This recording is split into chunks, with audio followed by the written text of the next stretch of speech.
아무도 나를 향해 고개를 돌리지 않았다. 그들의 시선은 텔레비전에 붙잡혀 있었다.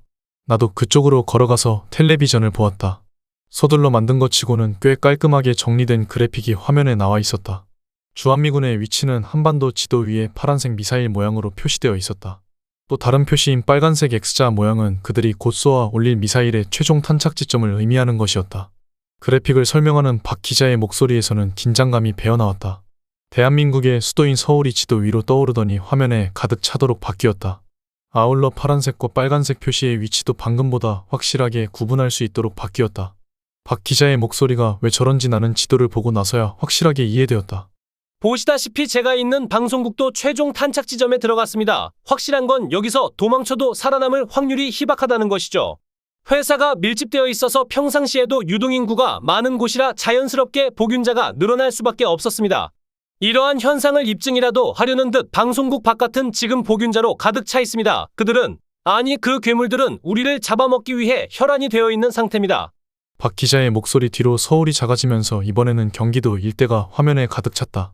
아마 저런 식으로 다른 지역도 차례차례 보여줄 모양이라고 생각하는데 느닷없이 텔레비전에서 낄낄거리는 웃음소리가 터져나왔다. 화면에 대한 설명을 이어가던 박 기자가 웃고 있었다.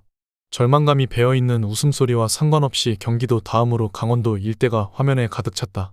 나를 포함해 이곳에 있는 사람들의 시선이 일제히 날카로워졌다. 비교해보면 서울이나 경기도보다 빨간색 이미지가 더 많아진 건 아니었다. 문제는 탄착 지점이 전부 다 군부대와 연관이 있다는 점이었다. 우리가 있는 이곳에도 근처에 군부대가 하나 있었다. 박 기자가 웃음을 억지로 삼켰다. 이미 말씀드렸다시피 이번 독감으로 인해 부대에 있는 군인들의 피해가 아주 심각하다고 합니다. 이에 국방부는 상태가 양호한 병력을 신속하게 대피시킨 뒤 감염된 병력은 미사일로 소각한다는 계획을 발표했습니다. 신속한 대피? 무슨 말도 안 되는 소리를 하고 있는 거야? 이 병장이 한 발짝 다가가며 목소리를 높였다. 강원도가 작아지고 다음 지역이 화면에 가득 찼다. 나는 더 이상 화면이 눈에 들어오지 않았다. 지금 당장 중요한 건 주한미군이 쏘아 올릴 미사일이 이 근처에 떨어진다는 사실이었다. 나는 화면 아래 오른쪽을 보았다. 시간이 거꾸로 흘러가고 있었다. 발사할 때까지 앞으로 남은 시간은 33분하고도 27초, 26초, 25초, 젠장, 아무튼 빨리 여기서 도망쳐야 했다. 미사일의 위력이 어느 정도일지 나는 상상도 되지 않았다. 그렇기 때문에 더욱더 빨리 움직여야 했다. 1초라도 빨리 움직여서 최대한 멀리 달아나야 했다. 나는 이곳에 있는 사람들을 재빨리 둘러보았다. 우선 의자에 앉아있는 횟집 아저씨가 눈에 띄었다. 다리에 총상을 입어서 거동이 불편한 상태였다. 그는 얼굴을 잔뜩 일그러뜨린 채 옆에 있는 아줌마 쪽으로 고개를 돌렸다. 뽀글뽀글 파마머리 아줌마는 이제 대놓고 무명작가와 눈빛을 교환하고 있었다. 해병대 출신의 권위적인 남편이라 해도 총상을 입은 상태에서 당장 도움을 구해야 할 사람들은 아줌마와 무명작가였다. 응급처치용 키트를 갖고 있는 무명작가가 아줌마를 향해 싱근 미소를 지어 보이자 희숙이가 한숨을 길게 내쉬었다. 그녀는 조금 뒤로 떨어져서 그 세 사람을 보고 있었다. 아직 어린 여고생이 보기에도 그들은 분명 좋은 이미지가 아닐 터였다. 어쨌거나 한 가족이나 다름없는 그들을 둘러본 뒤 수영이 쪽으로 눈길을 돌렸다. 굳은 표정으로 텔레비전 앞에 있던 그는 어느새 가게 출입문 앞으로 가 있었다. 바깥에서 셔터를 두드리는 소리가 곳곳에서 들려왔다. 그는 소리가 들리는 곳으로 시선을 던지면서 주머니에 손을 집어넣었다. 아까 밖에 나갔을 때 챙겼던 차키를 만지작거리며 이곳에서 무사히 도망칠 수 있는 방법을 궁리하는 듯했다. 아니면 절망적인 소식을 전한 옛 친구의 운명을 되새기며 슬픔을 속으로 삼키는 중일지도 몰랐다. 속내가 무엇이든 앞으로 어떻게 해야 할지 그와 상의하기 위해 출입문 쪽으로 걸음을 옮겼다. 이 병장은 화장실 표시가 붙어있는 쪽문을 향해 천천히 걸어가면서 무전기 발신 버튼을 눌렀다. 나는 최일병을 위해서 그를 말릴까 하다가 그만두었다. 이 정도 시간이 지났다면 일을 끝내고도 남았을 것이었다. 최일병, 빨리 오지 않고 뭐 하는 거야? 그가 발신 버튼에서 손가락을 떼자 흐느껴 오는 소리가 무전기에서 나왔다. 예상치 못한 상황이라 나는 고개를 갸웃거렸다. 이 병장이 쪽문 앞으로 다가갔다. 이 병장님, 저는 이제 끝났지 말입니다. 마당은 이미 놈들로 가득 차버렸습니다. 무전기에서 들려온 목소리에 놀라 나는 발길을 획 돌렸다. 내가 그곳에서 나와 여기로 올 때까지만 해도 엄청난 일이 벌어질 것 같은 분위기는 아니었다. 대문을 두드리는 소리가 들리긴 했지만 설마 놈들이 그걸 열고서 안으로 들어왔을 리는 없었다. 놈들이 들어올 수 있었던 이유가 무엇인지 골똘히 생각하고 있는데 수영이가 무명작가를 불렀다. 아까 우리가 들어온 다음에 대문을 어떻게 했습니까? 수영이의 거친 말투 속에는 대문을 확실하게 잠근 게 맞는지 확인하려는 의미가 들어 있었다. 무명 작가는 곤혹스러운 듯 눈살을 찌푸렸다. 그게 잘 기억나지 않아서. 만약 무명 작가가 대문을 확실하게 잠그지 않았다고 할지라도 문해충 같은 놈들이 우리처럼 대문을 열었을 거라고는 생각할 수 없었다. 사람을 잡아먹는 괴물이 그런 지능까지 갖고 있다면 정말이지 최악의 상황과 맞닥뜨렸다고 봐야 할 것이었다. 젠장, 얼마나 정신이 없었기에 그런 실수를 저지른 거야. 뭔가 꼬투리를 잡은 횟집 아저씨가 큰 소리로 화를 내는 순간 놈들이 쪽문을 두드리기 시작했다. 도대체 제가 왜 그 짓을 하려고 목숨을 걸었는지 모르겠습니다. 끝나고 나서 나가려고 보니까 그 새끼가 괴물로 변한 그 개새끼가 대문을 열어주고 있었습니다. 말끝에 최일병은 키득거렸다. 이미 제정신이 아닌 것 같았다.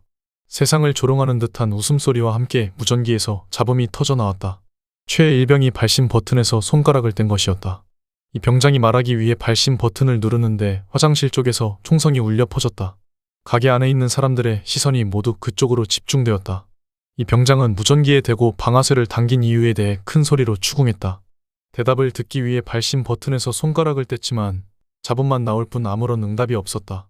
화장실에서 무슨 일이 벌어진 것인지 모두 궁금해하는 표정이었다. 그 중에서도 이 병장은 지금 당장 눈으로 확인하고 싶은 것 같았다. 그가 쪽문을 열기 위해 문고리를 잡았다. 그걸 본 나는 재빨리 달려가서 쪽문 앞을 몸으로 막아섰다. 이미 늦었어요. 쪽문을 열어선 안 됩니다. 그는 문고리에서 손을 떼더니 한 발짝 뒤로 물러나 소총을 들었다. 총구가 정확하게 내 얼굴을 가리켰다. 거기서 비키지 않으면 방아쇠를 당기겠습니다. 그러기만 해봐. 너도 결코 무사하지 못할 거야. 수영이 목소리에 고개를 돌려보니 그가 활을 들어서 이 병장을 겨누었다. 마지막 남은 편전이 활시 위에 팽팽하게 걸려 있었다. 이 병장의 머리를 보호해줄 하이바는 안타깝게도 저쪽 테이블에 놓여 있었다. 이를 악문 이 병장이 나를 무섭게 노려보았다. 당신, 집에서 나와 여기로 오기 전에 어디서 뭘 하고 있었습니까? 갑작스러운 질문에 나는 말문이 막혔다. 잘못하다간 내가 누명을 뒤집었을 수도 있겠다 싶었다. 아까 화장실에 있을 때 무전기로 연락을 주고받았잖아요. 기억 안 나십니까? 나는 어색하게 미소를 지었다. 이 병장이 사격 자세를 고쳐 잡았다. 다시 묻겠습니다. 화장실에서 나와 여기로 오기 전에 무슨 짓을 한 겁니까? 이 병장은 최일병이 언급한 개새끼가 나라고 생각한 모양이었다. 억울하다 못해 짜증이 치솟았다. 소총이 없다면 이 자식을 어떻게 해봤을 테지만 현실은 인내심을 발휘해야만 했다. 억지로 미소를 지으며 그를 똑바로 쳐다보았다. 미사일 탄착 지점을 발표한다는데 무슨 짓을 했겠습니까? 화장실에서 나오자마자 곧장 이곳으로 돌아왔죠. 사실 똥 싸고 있을 때도 얼마나 궁금했으면 탄착 지점에 대해 검색해 봤을 정도라고요. 나는 주머니에서 휴대폰을 꺼냈다. 패턴을 풀어서 화면을 보여주려는데 이 병장이 눈물을 글썽거렸다. 최일병을 저렇게 놔두고 갈 수는 없습니다. 내 행적에 대한 오해는 풀린 듯 했지만 사격 자세는 아직 풀리지 않았다. 하지만 이 문을 열면 무슨 일이 벌어질지 그쪽도 잘 알고 있지 않습니까?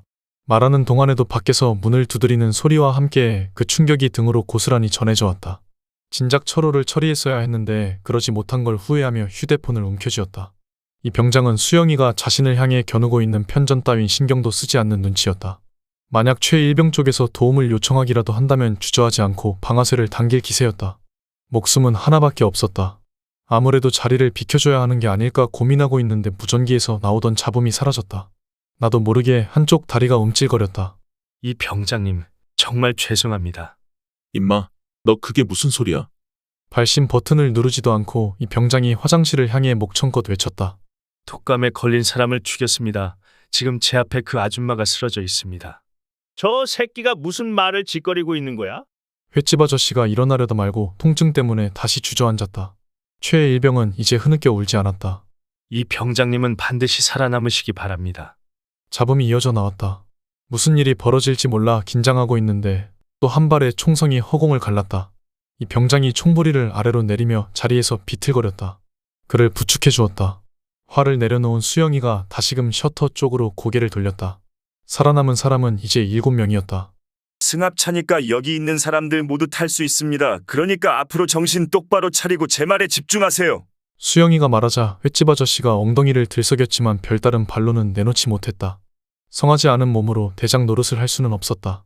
나는 이 병장을 부축해서 의자가 놓여있는 곳으로 간 다음 그를 거기에 앉히고 나서 수영이를 보았다. 계획이 있는 거야?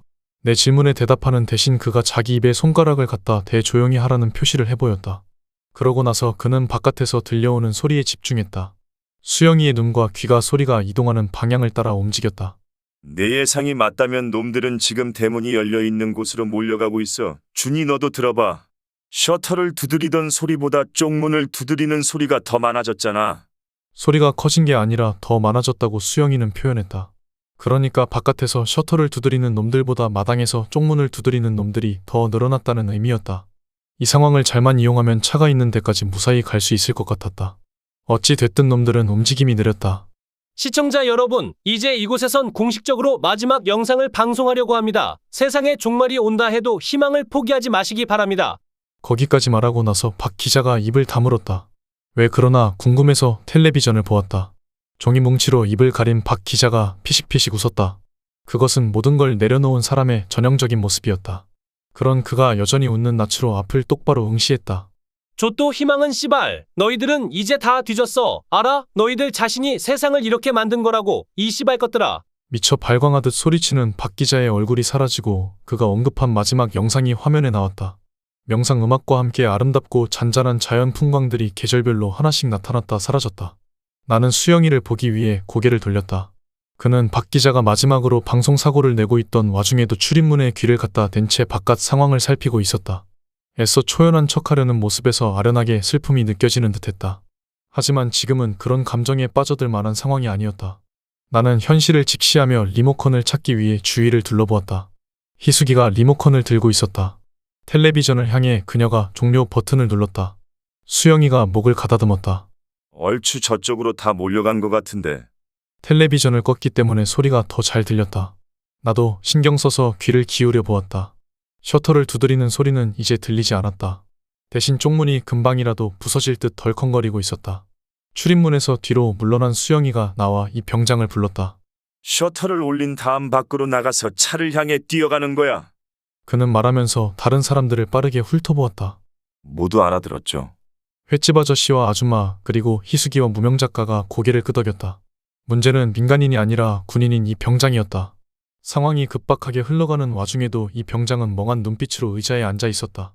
최일병이 자살한 것 때문에 어지간히 충격을 받은 모양이었다. 수영이가 다시 불러봐도 아무런 반응을 보이지 않았다. 젠장, 저 새끼는 또 왜 저러는 거야?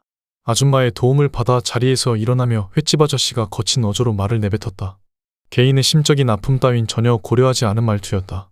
그 말투가 마음에 들지 않아 눈살을 찌푸리는데 쪽문에서 파열음이 들려왔다. 깜짝 놀라 그쪽으로 고개를 돌려보았다. 쪽문에 붙어있던 경첩 중 하나가 부서졌다. 더 이상 지체할 시간이 없었다. 나는 이 병장의 겨드랑이에 손을 집어넣은 다음 억지로 일으켜 세웠다. 셔터엔 수영이와 무명 작가가 달라붙어 있었다. 이 병장은 움직일 생각이 없어 보였다. 다급한 마음에 나는 그의 멱살을 움켜잡았다. 정신 차리고 빨리 움직입시다. 이곳에 있다간 당신도 저들처럼 변하고 말 거예요. 움켜잡은 멱살을 흔들며 생각나는 대로 짓거렸다. 그의 눈빛이 갑자기 날카로워졌다. 나를 노려보는가 싶더니 내 손을 거칠게 뿌리치고 나서 소총을 들었다. 제 걱정은 하지 말고 여기서 빨리 도망치세요. 이 병장이 말하는데 셔터가 위로 올라가는 소리와 함께 또 한 차례의 파열음이 간담을 서늘하게 만들었다. 쪽문 아래에 있는 경첩이 떨어져 나갈 듯 말 듯 아슬아슬하게 붙어 있었다. 벽과 쪽문 사이에 생겨버린 틈새로 복균자들의 모습이 보였다. 생기를 잃어버린 멍한 눈빛으로 가게 안을 들여다보고 있는 놈들 중 낯익은 얼굴도 눈에 띄었다. 거실에 놔두고 왔던 철호가 어떻게 밖으로 나왔는지 알 수 없는 가운데 빨리 오라는 수영이의 목소리가 들려왔다. 정신을 차리고 나서 나는 빠른 속도로 뒷걸음쳤다. 이곳은 제가 어떻게든 막아보겠습니다. 밖으로 나가려는 분위기와 상관없이 이 병장은 한마디 툭 던진 다음 결연한 자세로 뒤돌아섰다. 경첩이 부서지고 나서 쪽문이 바닥에 떨어졌다. 철호를 선두로 복균자들이 천천히 밀려 들어왔다. 이 병장이 소총으로 철호를 겨냥하는 걸 확인한 뒤 나는 바깥을 향해 뒤돌아섰다. 횟집 아저씨와 아줌마가 밖으로 나가고 있었다. 활과 화살통을 챙긴 희숙이도 밖으로 나갔다. 나도 그곳으로 걸음을 옮겼다. 뒤에서 총성이 울렸지만 나는 뒤돌아보지 않았다. 희숙이가 나간 다음 나도 밖으로 뛰어나갔다. 벌써 차에 올라탄 수영이가 시동을 걸고 있었다. 무명 작가는 밖에서 기다렸다가 아줌마와 함께 횟집 아저씨를 부축하고 차를 향해 걸어갔다. 화살통을 어깨에 맨 희숙이는 발로 눈을 헤치며 걸음을 옮겼다. 눈에 파묻혀 있는 화살을 찾으려는 것 같았다. 별다른 무기가 없는 상황에서 활과 화살은 큰 도움이 될 것이었다. 나도 그녀와 같이 발로 눈을 헤치며 가게에서 멀어져 갔다. 시동이 걸린 승합차가 조심조심 이쪽을 향해 다가오고 있었다. 눈이 쌓여 있다고 해도 이곳은 원래 모래사장이었다.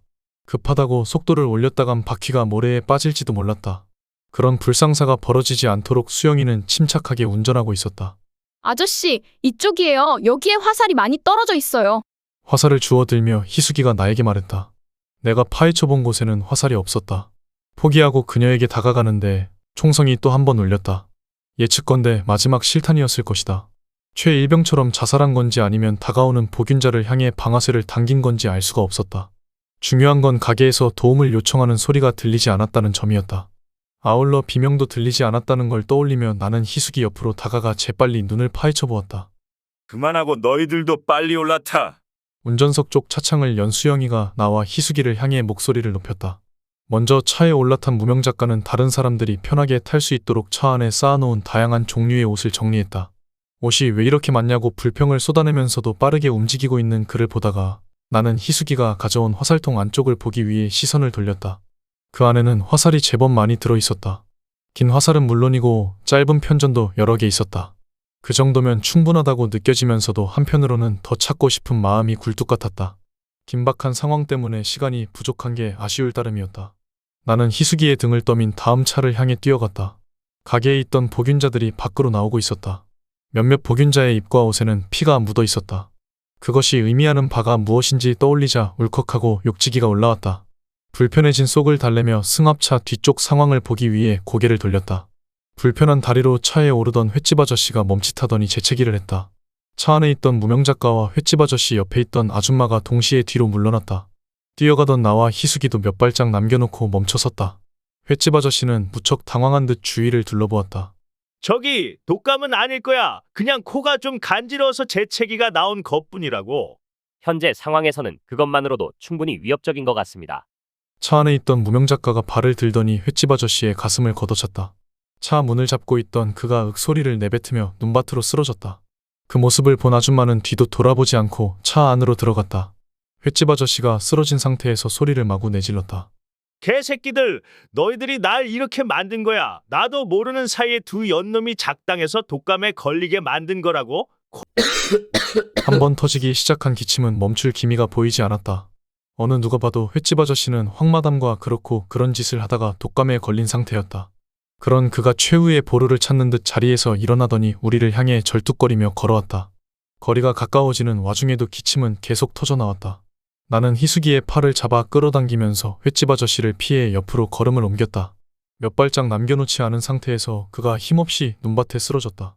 희수가 이 다른 날 이지 않겠지? 어렵게 말을 이어가며 그가 포복 자세로 기어왔다.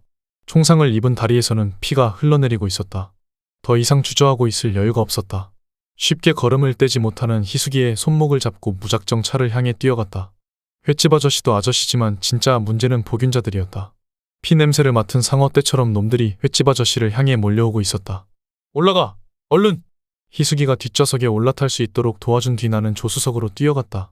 운전석에 앉아있던 수영이가 조수석 쪽으로 손을 뻗어 문을 열어주었다. 얼른 차에 올라타고 나서 희숙이를 향해 뒤돌아보았다. 이미 뒷좌석에 자리를 잡은 그녀가 바깥을 향해 활시위를 당기고 있었다. 미안해. 아빠, 조금 더 다가오면 화살을 쏠 수밖에 없어. 힘겹게 방향을 바꾸던 횟집 아저씨가 모든 동작을 멈췄다. 그는 절망감과 분노가 뒤섞여 있는 눈빛으로 자기 딸을 노려보았다.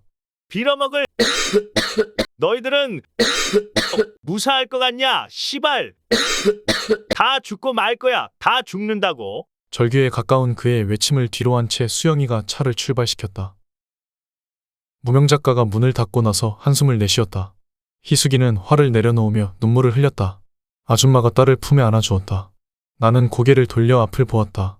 어둠에 휩싸여 있는 민박집 안에서 검은 그림자가 어른거렸다. 혹시 정상인인가 싶어서 눈을 크게 떠보았다. 그늘이 져있는 처마 밑에서 그림자가 걸어 나오자 달빛의 모습이 드러났다. 그 모습은 정말이지 끔찍함 그 자체였다. 나보다 몇 살 더 많아 보이는 여자의 한쪽 팔이 문제였다. 근육과 살이 붙어 있어야 할 그곳에는 앙상한 뼈만 남아 있었다. 그런 모습인데도 여자의 얼굴엔 고통의 흔적이 조금도 남아있지 않았다. 멍한 눈빛이 오히려 평온해 보이기까지 했다. 끔찍한 모습 속에 숨어있는 평온함. 그 어떤 영화 배우도 저런 분위기를 만들어내지는 못할 거라고 생각하는데 수영이가 경적을 울리며 앞에 나타난 장애물을 피했다. 장애물은 다름 아닌 복윤자였다. 집 안에 있던 놈들이 밖으로 나오고 있었다. 지체하다간 길목이 놈들로 가득 차버릴 것이었다. 젠장, 눈길이라 위험하지만 속도를 좀 내야 할 것 같아. 수영이가 엑셀을 밟았다. 차에 속도가 붙었다. 나는 문득 내비게이션을 보았다. 혹시라도 미사일을 발사할 때까지 남은 시간을 확인할 수 있을지도 모른다는 생각이 들었다. 나는 내비게이션을 켠 다음 DMB 방송을 보기 위해 버튼을 눌렀다. 노이즈로 가득 차 있는 화면이 나왔다. 채널을 하나씩 바꿔보았다. 혹시나 했는데 역시나 노이즈밖에 나오지 않았다. 예상했으면서도 실망감은 어쩔 수 없었다. 이를 악무는데 뒷좌석에 있던 무명 작가가 앞으로 손을 뻗었다. 저 앞을 보세요. 군용 트럭이 서 있습니다. 그가 가리킨 곳을 보기 위해 나는 고개를 들었다. 우리가 탄 차는 어느새 주택가를 벗어나 여관 건물이 늘어서 있는 사거리로 나와 있었다. 군용 트럭은 저 앞쪽 진입로에 세워져 있었다. 수영이가 백미러로 뒤를 살피며 속도를 줄였다. 집 안에 있다가 밖으로 나온 복윤자들은 바닷가를 향해 걸어가고 있었다. 지금 이 상황에서 군바리들이 얼마나 도움이 될까? 수영이가 혼잣말하듯이 한마디 내뱉었다. 사실은 나도 그와 같은 생각이었다. 최 일병과 이 병장을 떠올려 보면 선뜻 군인에게 도움을 요청하고 싶지가 않았다. 문제는 우리가 이곳에서 빠져나가려면 저 진입로를 지나가야 한다는 점이었다. 점점 가까워지는 군용 트럭을 보다가 나는 내비게이션 쪽으로 다시 고개를 숙였다. 채널을 몇 번 더 바꾸자 홈쇼핑 채널이 나왔다. DMB 방송의 홈쇼핑 채널과 케이블의 영화 채널은 같은 회사에서 운영하고 있었다. 나는 일말의 기대감을 안고 화면을 뚫어져라 지켜보았다. 같은 회사니까 송수신되는 전파가 비슷해서 뭔가 있으리라 예상했지만 지금은 노이즈만 나올 뿐 아까 우리가 보았던 방송과 관련된 흔적은 없었다. 더 이상 지켜보는 건 시간 낭비라고 생각하며 다른 곳으로 채널을 돌리려는데 노이즈 사이사이로 숫자가 나왔다 사라지길 반복했다. 나는 눈을 크게 뜨고 화면 아래 오른쪽을 보았다. 세 부분으로 나누어진 숫자 중 마지막 칸에 있는 숫자가 거꾸로 바뀌고 있었다. 만약 그것이 미사일과 관련된 카운트다운이라면 앞으로 발사까지 남은 시간은 겨우 10분하고도 26초, 25초, 24초가 되는 셈이었다. 발사되고 나면 미사일이 탄착 지점으로 날아와 터질 때까지 걸리는 시간은 금방일 것이었다. 나는 미국 방송을 통해 예전에 보았던 실제 전쟁 장면을 떠올리며 시간이 줄어드는 걸 지켜보았다. 남은 시간 동안 최대한 멀리 도망쳐야 했다. 속도를 높였으면 좋겠다고 말하려는데 갑자기 목이 칼칼해지면서 콧속이 간지러워지기 시작했다. 나는 순간 재채기를 할 뻔했다. 차 안에 들어와 있어도 날씨가 추웠다. 어찌 된 일인지 수영이는 히터를 틀지 않았다. 겉으로는 침착해 보여도 속으로는 그도 긴장한 모양이었다. 이 안에 있는 누군들 그러지 않겠는가. 나는 좌석의 등을 기대면서 숨을 깊게 들이마셨다. 진입로에 서 있던 군용 트럭이 부르릉 소리를 내며 출발했다. 그제야 수영이는 엑셀을 밟아 속도를 높였다. 저 앞에 있는 진입로가 빠른 속도로 가까워졌다. 그런데 그 장면이 희뿌옇게 변하기 시작했다. 재채기를 언제까지 참을 수 있을지 알 수 없었다. 콧속이 미치도록 간지러웠다. 나는 아무것도 하지 못한 채 눈앞에 있는 어둠만 바라보았다. 눈가에 맺혀있던 눈물이 주르륵 흘러내렸다. 드디어 한계점에 다다른 것이었다. 내 의지와 상관없이 입이 크게 벌어졌다. 재채기하는 소리가 차 안에 가득 찼다. 운전하고 있는 수영이가 제일 먼저 나를 보았다. 너 설마... 나는 또다시 재채기를 터뜨리며 그의 말을 끊어버렸다. 뒷좌석에 타고 있는 사람 중 무명 작가가 두 번째로 반응을 보였다. 그는 희숙이가 들고 있던 활을 빼앗더니 통 안에서 편전을 꺼낸 다음 내 뒤통수에 대고 활 시위를 당겼다. 한 사람의 생사가 걸려있는 절체절명의 순간에도 무명 작가는 차 안에서 쏘기 좋은 짧은 화살을 선택한 것이었다. 차 세워요. 빨리. 무명 작가가 말하자 진입로를 빠져나가기 직전에 수영이가 차를 세웠다. 나는 기침이 나오려는 걸 억지로 참으며 룸미러로 뒷좌석을 살펴보았다. 활을 겨누고 있는 무명 작가를 포함해서 아줌마와 희숙이도 내가 나가길 바라는 눈치였다. 나는 더 이상 참지 못하고 고개를 숙여 콜록거린 다음 옆에 있는 수영이를 보았다. 젠장! 코가 간지러워서 단순한 재채기인 줄 알았는데 그게 아니었나 봐. 수영이는 나를 외면한 채 차창을 내다보고 있었다. 뒤에서 활 시위를 잡아당기는 소리가 팽팽한 긴장감과 함께 다시금 들려왔다. 일을 복잡하고 어렵게 만들고 싶지 않습니다. 이제 그만 차에서 나가주시기 바랍니다. 룸미러를 통해서 무명 작가의 얼굴을 보았다. 내리지 않고 버티면 그의 말처럼 일이 복잡하고 어려워질 것이었다. 화살은 발사될 것이고 나는 수영이의 차 조수석에서 이승과 작별을 고할 것이었다. 그러고 나면 두 남자는 시체를 안전하게 버리기 위해 이런저런 방법을 찾을 것이고 결국 한 가지 방법을 선택해 실행에 옮길 것이었다. 나에게 화를 겨누고 있는 무명 작가는 아무 상관없지만 친구인 수영이에게 마지막까지 그런 수고를 안겨주고 싶지는 않았다.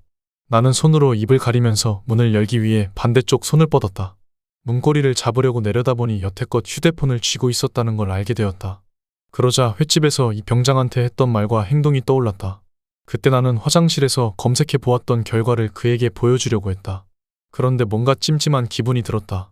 이 병장한테 보여주려고 했던 건 미사일과 관련된 검색 결과였지만 사실 화장실에서 마지막으로 검색했던 건 다른 것이었다. 그걸 아직도 확인하지 못했다는 사실을 떠올리며 나는 실소를 터뜨렸다. 모든 게 다 부질없어 보였다. 웃음이 채 가시기도 전에 나는 발작적으로 기침을 하면서 문을 열었다. 나 먼저 바닷가에 가 있을게. 한마디 남겨놓고 나는 차에서 내렸다. 뒤돌아보고 싶었지만 꾹 참았다.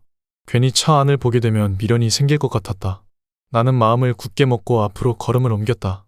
뒤에서 차 문이 닫히는 소리가 들려왔다. 그래도 안타까운 마음에 망설이는 시간이 있지 않을까 싶었는데 그것은 나의 바람에 불과했다. 문이 닫히자마자 곧바로 차가 움직였다. 그제야 나는 뒤돌아보았다. 차는 이미 진입로를 지나 도로로 나가더니 쏜살같이 달려가 눈앞에서 사라져버렸다.